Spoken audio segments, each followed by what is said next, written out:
এই, আমি city corporation office থেকে আসছি। তোর নাম কি আলিফ? জি। ও আচ্ছা, এখানে লেবারি করে সে আলিফ তো? হ্যাঁ। তোকে আর তোর ওয়াইফকে আমাদের এই এলাকার নতুন ম্যাজিস্ট্রেট ম্যাডাম ডেকে পাঠিয়েছে। ম্যাজিস্ট্রেট আমাকে ডাকছে কেন? কিছু হইছে? কিছু একটা তো অবশ্যই করছোস। কিছু একটা না করলে তো আর ম্যাডাম তোদেরকে ডেকে পাঠাতো না। যাই হোক, তাড়াতাড়ি ম্যাডামের অফিসের সামনে চলে আয়, না হলে দেখা গেছে আবার খারাপ কিছু ঘটে যেতে পারে। আচ্ছা ম্যাজিস্ট্রেট ম্যাম, তোমার ডাকলো কে? আমিও তো বুঝতেছি না, আমি তো চিনিও না ম্যাজিস্ট্রেট কেডা, কি যে হইছে, কি লেগে যে ডাকতাছে কিছু তো বুঝতে পারতাছি না। আমি কই কি আমগো যাওয়ানোর দরকার নেই, আমার না অনেক ভয় লাগতাছে। না না, কি কয়ে গেল শুনলা না? কিছুক্ষণের মধ্যে যাইতে কইছে, পরে যদি আবার বিপরীত কিছু হয়ে যায়, চলো যাই, হই নাই কি কয়। ঠিক আছে চলো। দেখছো মেলা বড় অফিস। ম্যাজিস্ট্রেটের অফিস না, সুন্দর তো, কিন্তু ম্যাডামের জাম করে ডাকলো কেন, আমি তো এটাই বুঝতে পারতাছি না। তুমি জানো মানে এত সুন্দর বিল্ডিং এর সামনে যে আমি কোনদিন দাঁড়ায় থাকবো, এটার ভিতরে যাবো আমি কোনদিন ভাবতেই পারি নাই। কেন ভাবি, কেন ভাবতে পারেন না? আপা, তুমি এই জায়গায়? হ্যাঁ আমি। আরে বোন, তুমি এই জায়গায়, তোমার এই জায়গায় দেখবো এটা তো আমি কোনোদিনও ভাবি নাই। ভাববা না গে, আমি তো বুঝতে পারছি আপাই মনে হয় এই অফিসে চাকরি পেয়েছে, ওই ম্যাজিস্ট্রেট ম্যাডামের লগে চাকরি পেয়েছে। না, আমি এই অফিসে না চাকরি করি, না ম্যাজিস্ট্রেটের কোনো কিছু হই। ও, আপা তুমি এই জায়গায় চাকরি করো না?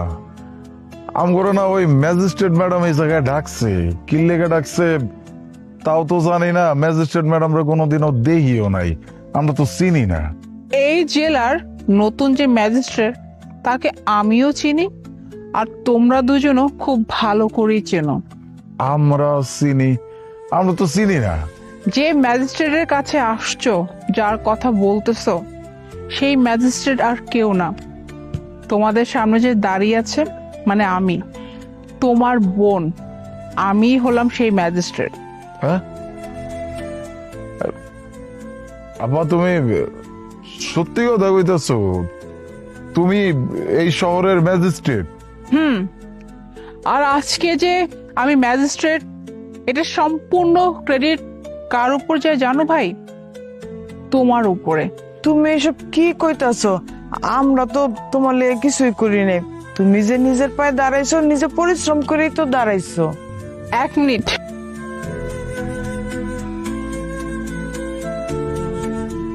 কি কিছু মনে পড়ে? আলিফ আপা, ভাই, আহ, একটা কথা কইতে এসেছিলাম। কও না, কি হয়েছে? ওই হয়েছিল কি, আমার না কিছু টাকা লাগবে। কি লেগা, কি করবা? তুমি তো জানো ভাই যে আমি পড়াশোনা করতেছি, তো গ্রামের পড়াশোনা শেষ, এখন ওই শহরে যাইতে হইব, বুঝছো?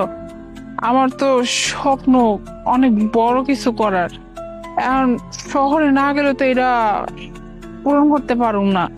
তো এর লেগে আমার কিছু টাকা লাগবে। এই টাকাটি না হইলে হয়তো আমার জীবনের স্বপ্নটাই শেষ হয়ে যাব। তাও তো ঠিক, পড়াশোনার জন্য তো টিয়া পয়সা লাগবেই। এই, কত টিয়া লাগবো? কয় টাকা ওই আমি হিসাব করছি, বুঝছো ভাই, যে ওই শহরে যাওয়া, তারপরে ওখানে একটা বাসা নেওয়া, ওখানে তো থাকার মতো কোনো আমার জায়গা নেই, আত্মীয় স্বজন নাই, তো একটা রুম ভাড়া নিতে হইব, আবার ওই ভর্তি বই খাতা সবকিছু মিলাইয়া প্রায় ওই লাখ খানেক টাকা লাগবে আর কি। লাখ খানেক? এ তো মেলা টাকা, আমার কাছে তো এখন এত টাকা নাই। খারাপ, দোলা এদিকে আও। তুমি আমার ডাকছো?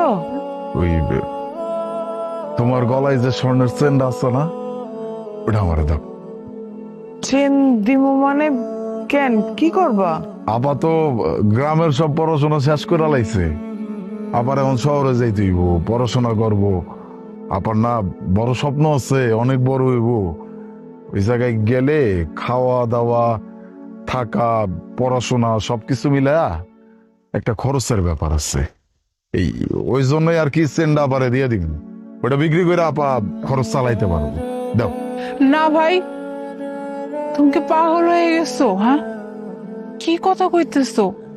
তুমি তুমি ভাবির গলা থেকে চেইন খুইলা তুমি আমার দিতেছো, এই চেইন বেচা আমি আমার স্বপ্ন পূরণ করুম?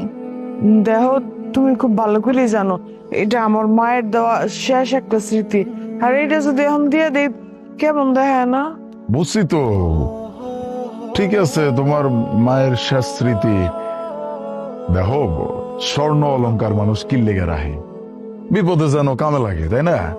এমন একটা বিপদের সময় না, আপা যখন বড় হইব তখন আমগই তো শোনা হইব যে আমাকে আপা বিশাল বড় মস্ত বড় অফিসার হইছে। আর আমি একটা ব্যবস্থা করুম।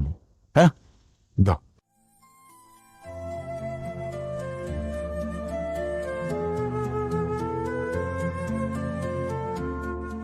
এই নাও।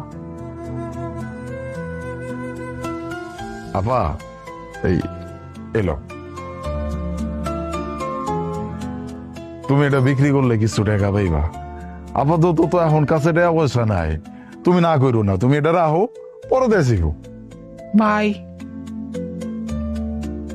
তুমি আমার ছোট, তবু তুমি আজকে আমার লেগে যা করলা, বিশ্বাস করো আমি তোমার আর এই ভাবির ঋণ কোনোদিনও শোধ করতে পারব না। ভাবির মায়ের দেওয়া শেষ স্মৃতি এইটা পর্যন্ত আমার দিয়ে দিছে শুধুমাত্র আমার স্বপ্ন পূরণ করার লেগে। যাই হোক, আমি আমি তোমাকে আশা কোনোদিন ভাঙবো না। তোমরা যদি সেন্ডে দিছো, আমি আমার স্বপ্ন পূরণ ঠিকই করুম, দেখো। আচ্ছা, তুমি তাইলে যাও, মন দিয়ে পড়াশোনা করো, নিজের স্বপ্নের দিকে নজর দাও, তাইলে যাও।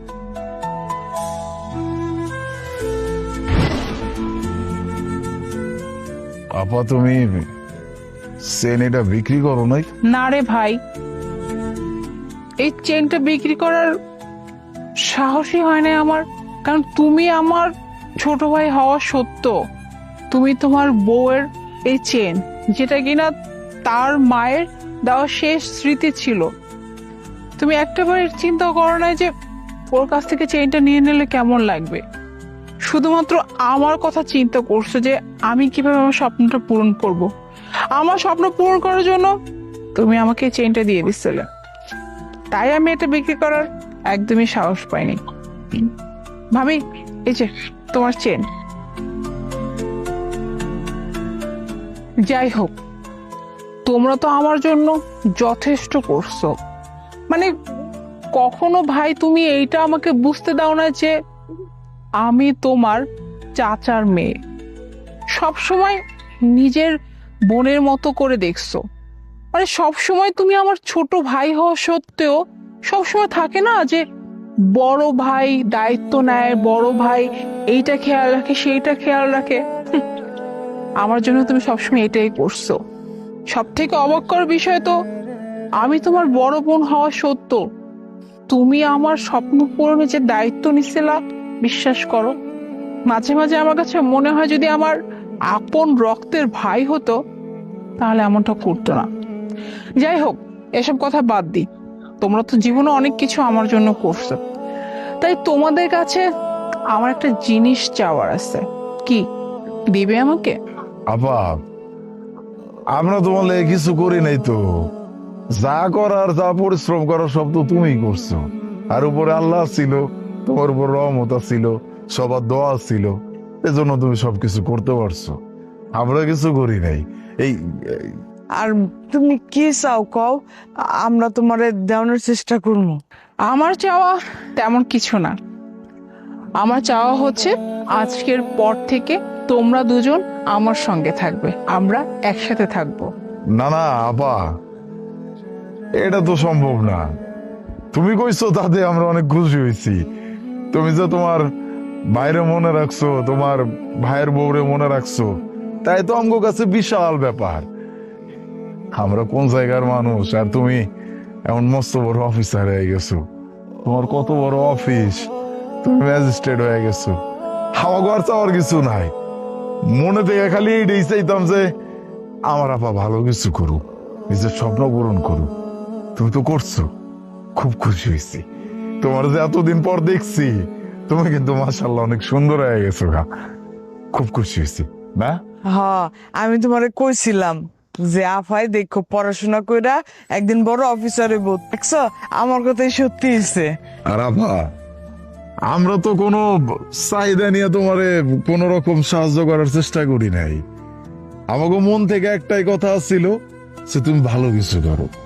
ওই তুমি বড় চাকরি করবা, ভালো টাকা কামাইবা, আমাকে দেখাশোনা করবা, এরকম চিন্তা আমাকে ভিতরে আসছিল না। একটাই চিন্তা করছি সবসময়, তুমি তোমার স্বপ্ন যেন পূরণ করতে পারো। যাক, আলহামদুলিল্লাহ, তোমার স্বপ্ন পূরণ হয়েছে, আর কিছু লাগবে না। তুমি কইছো তাতে দিল শান্তি হয়ে গেছে। না রে ভাই, তুমি আর আসলে এইভাবে বলো না, কারণ আমার আসলে পরিবার নাই। আমরা একসাথে থাকতাম, আগে কত ভালো ছিলাম, তাই না? তাই আমি চাচ্ছি যে আমরা আবার একসাথে থাকবো, যেমনটা আগে ছিলাম। আমার একটা পরিবার অন্তত হবে। তাই প্লিজ তোমরা না করো না। আজকের পর থেকে তোমরা দুজন আমার সঙ্গে থাকবে, আমরা একটা ফ্যামিলি হয়ে থাকবো। দেখছো, মানুষে কয় না যে টাকা পয়সা হইলে নাকি মানুষের অহংকার হয়ে যায়, মানুষে নাকি আপন জনরে চেনে না। আমার আপা কিন্তু আমাকে চেনে, আমাকে মনে রাখছে, আবার এখন নিজের লগে থাকতেও কইতেছে। এরকম আপা পাওয়া ভাগ্যের বিষয়। আমরা রাজি আপা।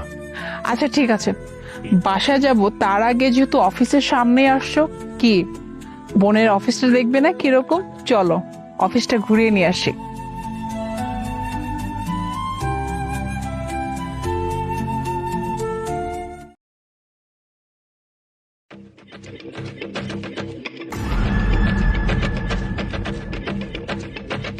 এই যে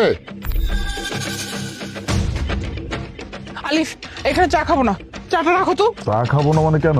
আমার খেতে ইচ্ছে করতেছিল, চলো এখান থেকে। বিলটা দেই অন্তত। চলো তো তুমি। আরে ম্যাডাম, ম্যাডাম, আরে বাবা দাঁড়াও তো, কি সমস্যা? একটা মানুষের দোকানে চা খাইছি, বিলটা পর্যন্ত দেই নাই।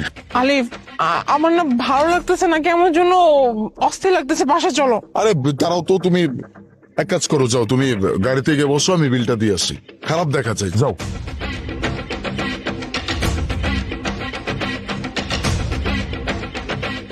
এই, আমার বউকে এভাবে ডিস্টার্ব করতেছিলি কেন? আরে ভাই কলার ছাড়েন তো, আমি আপনার বউকে ডিস্টার্ব করতে যাবো কেন? আমি নিজের চোখে দেখছি যে তুই আমার বউকে ডিস্টার্ব করতেছিস। শোনেন ভাই, আপনার বউকে ডিস্টার্ব করার মতো মন মানসিকতা আমার নাই। আপনি দোকানে চা খাচ্ছিলেন, তখন আপনার এই টাকাটা পড়ে গেছিল পকেট থেকে। এটা দেখে আমি আপনাদেরকে ডাকতেছিলাম আপনাদের টাকা ফেরত দেওয়ার জন্য। এই যে টাকা ফেরত দিতে আসছেন সেটা না হয় বুঝলাম, কিন্তু আমার ওয়াইফ আপনাকে দেখে ভয় পাচ্ছিল কেন?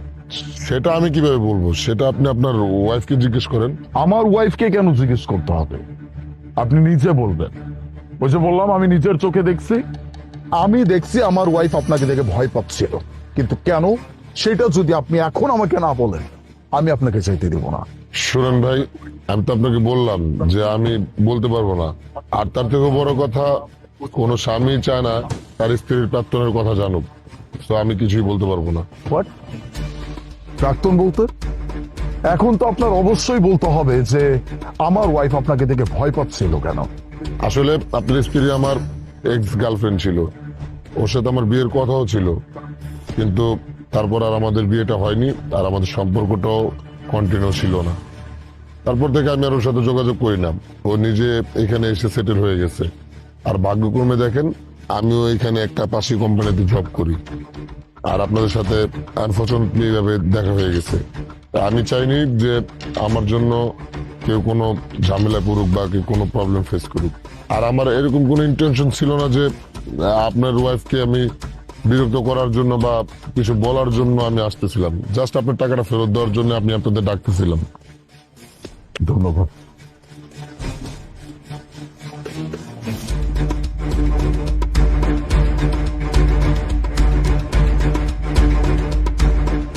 আমার আগে তোমার সাথে কারো একটা সম্পর্ক ছিল, কেউ তোমার প্রাক্তন ছিল, আমাকে বলো নাই কেন? আলিফ, আমি না ভয় পেয়ে গেছিলাম।